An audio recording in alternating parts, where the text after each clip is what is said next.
What strategies can a special needs teacher observe in the mainstream to help children with emotional and behavioural difficulties? And what tips can they offer to improve upon those strategies? Sally Cranny teaches at the Primary Learning Achievement Centre, or PLAC, for pupils with EBD at Gibbs Green School, West London. I think it's really important that the special school teacher and the SENCO and the mainstream teacher work hand in hand to effectively include students in mainstream school. I think that when the relationship is really good between all those three key people, the child has a greater chance of success because we're using the same techniques, we're sharing expertise as well as resources, and that I think is fundamental to the success of inclusion. Sally visits St Leonard's Primary School near Hastings, where she joins SENCO Penny Nice and Year 3 teacher Sarah Corrigan. No, I want you to write the big date. You got it there. Change places if you had a really good half term. The children in Sarah's class are of mixed ability and 14 of them are on the SEN register. So if you were outside on the playground, you're playing football and you're playing with your friends, what kind of tone are you using then? Are you angry? Are you talking really softly? How does your voice change? It's loudly. Loud. So it's quite loud. Is it angry? Sally loud? knows from experience that a successful circle time with a class like this isn't easily achieved. I can see in your circle you have numerous kids with behavioural difficulties, yet they were very safe and supported and behaved brilliantly then. How do you build an environment where circle time can work really effectively? At the beginning, circle time was much shorter. We did shorter circle times, maybe 5 minutes, 10 minutes, moving into spaces, sitting down, listening, the idea of moving around the circle and just being able to say something or just missing a turn if they didn't want to. Does the way we talk to people matter? Brooklyn? Well, it depends on, it depends on whether you shout at them, then it might hurt their feelings or something. It's a brilliant answer, good boy. What about By practising it weekly, it builds up the trust between the children, builds up the trust between the children and myself, allowing them to feel free to say what they want to say. I think also it's important to start the circle time with something fun, something that's easy, something that they all can do. They can do even if they don't agree with what's been said, they can join in and they can feel part of it. And I think that's the key. And then I think not to force children into doing things, not to pressurise them, just to allow them, if they don't want to take part and they sit in the circle and they listen. I think that's a skill in itself. Nothing's the matter. Some of these children find being in a circle, being asked to do certain things in front of everyone else very intimidating. I take them out of the circle and working on what we've done in the circle gives them an opportunity to practice, perform before they have to come back to the circle. Sarah makes use of role play in circle time. Don't touch my things. Hey, we're reading it. Yeah. Read your own book. That's well not fair. My things. They then have the confidence to come back and perform and to show what they've done, what they've learned. Excellent. Stop there. That's brilliant. Sally offers a strategy from her special school for Sarah's circle time. Quite often I'll say to my learning mentor, I'm feeling 6 out of 10 and this is how I feel. And I'll get him to tell me how he's feeling. How do you feel out of 10? Also, at the beginning of the day and after lunch, we encourage the students to tell each other how they feel out of 10 so that they're aware of being able to help those students who are feeling really low. 4. So, feel good. 4 is I'm feeling bad. I feel unhappy or tired today. You people that feel really good, you might be able to help Kyle. Where do we have to help him? And help improve so that he will be able to learn and have a good afternoon. I guess that I could come in one of your circle time sessions and model that for your TA to see us doing it. I think with all these social skills and ideas, people often say, how can we do it in a mainstream class? There is only one adult, 30 kids. But by modelling it amongst adults, then they can do it amongst peers. And I think students would get just as much out of telling each other how they feel as to telling a teacher.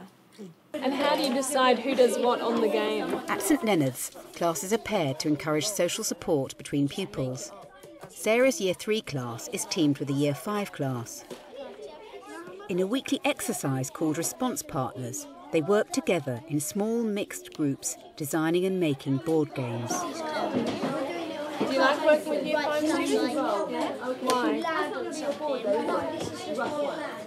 Because we get much more help. I thought the Response Partner exercise was a fantastic activity and really successful. Watching the students, several skills that I saw them demonstrate were cooperation, speaking and listening skills, teamwork, leadership.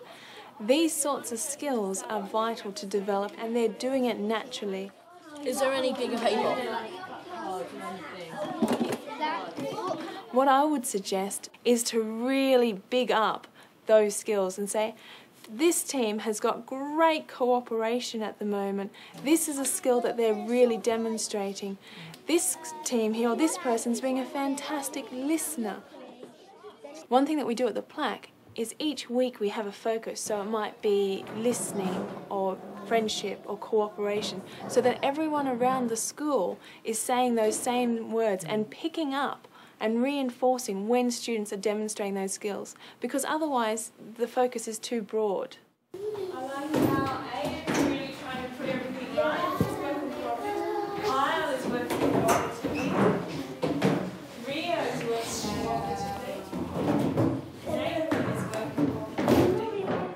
I think it would be a really neat way for the SENCO to work with class teachers, because together the whole school would be working towards achieving those learning targets, and what they're learning in nurture group will be reinforced back into their classroom. It's building upon what we're already doing, Yes. but it's something that I think would be possible in a mainstream school, for us to actually have a focus on a weekly basis on a particular social skill, and then be praising every child in the school that we see doing, you know, all the teachers, everybody working in the school will know what that focus is, and even if it's seen on the playground or in the corridor, be able to praise that. What's everyone been doing in your group? There's making the boards, and then Joseph and Katie was making the mouse, the big mouse in the middle. I think it'd be really valuable for students to reflect not only as a team, but also to reflect as Year 3 students and Year 5 students as to what they have brought into that team and their roles and their social skills that they've brought. I think that's a really good idea as well. I mean, and it does bring back that point of whole reflection, doesn't it? Whole school reflection on and everybody being aware of what everyone else is looking for, and perhaps encouraging the children with each other to be very aware as well, and say, you know, be able to tell you, Miss Corrigan, look, he's been very, very cooperative today. I find that's a really effective teaching tool to reinforce a social skill, and I call it positive dobbing, where they come in after lunch or after a lesson and they tell me something really positive that someone else has done. And it's a great way for them to reinforce those skills in each other. Maybe someone who could tell me something about someone else's behaviour out in the playground. I got, can I dub on A because because he played well, and when our team won, we didn't all shout, "Oh, we won," we shake hands. Fabulous. Sally observed further use of year group support in the Sports Mentor Scheme, where Year 6 pupils are trained to organise lunchtime games for Year 1 pupils. So what do you do as sports mentors? We sort of play with the little ones and just make them enjoy the playtime, lunchtime really more than they. So if they get left out, we can ask them if they want to play and stuff. And we can also teach them a couple of new games, and they've got lots of exercise in them, like running around and stuff.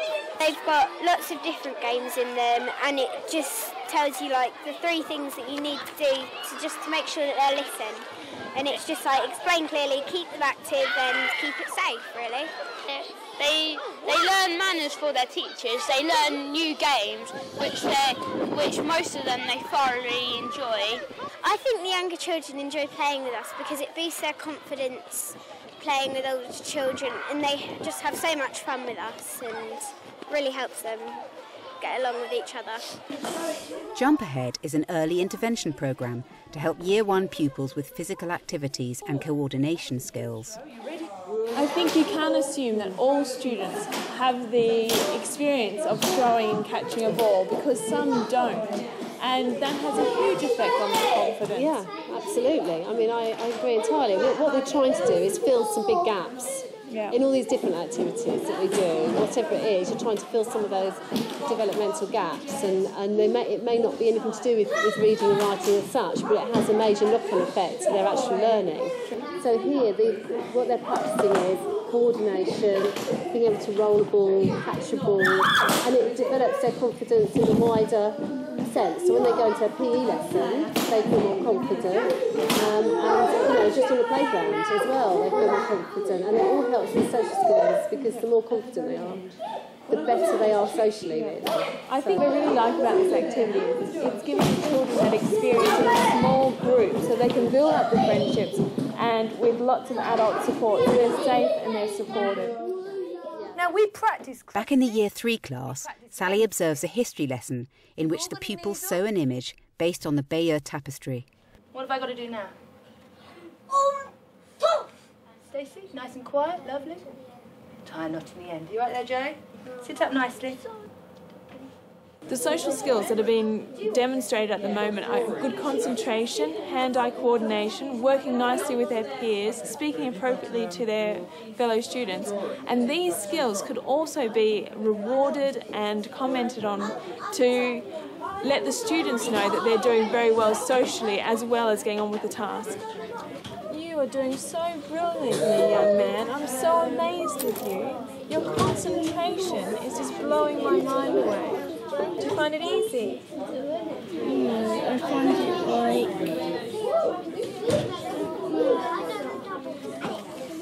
Students with emotional behaviour difficulties have such a high degree of fear of failure and are real perfectionists. For them to attempt, engage and enjoy an activity like this, they need to be in a safe and supported environment. This is why I think this activity is working so well in this classroom. I think one of the very important things from today is this emphasis on training for the whole staff. Everybody needs to be coming from the same position, really. Oh, that really hurt. Get on. And you were talking about empowering all the adults in the school in the same way, that they all have the same ability to praise children for doing certain things. So it's identifying those social skills and getting everybody really on board with developing them and improving them. What I was really impressed with today was the amount of strategies that you've put in place, and also the diversity of the strategies that you have across the whole school. To see in response partners the older students working really well with the younger students in the mainstream classroom, to seeing the playground mentors, that not only develops the skills of the mentor, but also provides a really safe environment for those students that find socialising really difficult. Quite often people will say, why should we have this intervention? Because it's a lot of work to put in positive interventions for 1 or 2 students.